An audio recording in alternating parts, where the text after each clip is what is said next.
and welcome to this safeMedicate video tutorial. In this tutorial, we'll be showing you how to extend access to your safeMedicate account and how you can make an in-app purchase of individual modules. Okay, let's jump straight in and open the Account Settings tab at the top of the homepage. So hovering your mouse over the Account Settings menu item will open up a sub-menu comprising of these three options. 1. Your details, 2. Module access, and 3. Terms and conditions. We're going to click the second option of module access, which will take you through to this page that lists your safeMedicate modules and the expiration dates.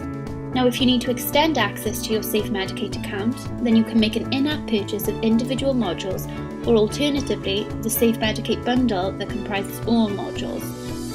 Depending on which module or multiple modules you wish to purchase, select a time period. So in this example, we'll say you need it for 12 months for the new license. Secondly, click on the Buy Now link where you will be taken through to the secure PayPal payment screen to complete your purchase. Now from here, you can choose to pay using either your PayPal account or with any major debit or credit card, and you're ready to go. Thank you for taking the time to watch this tutorial.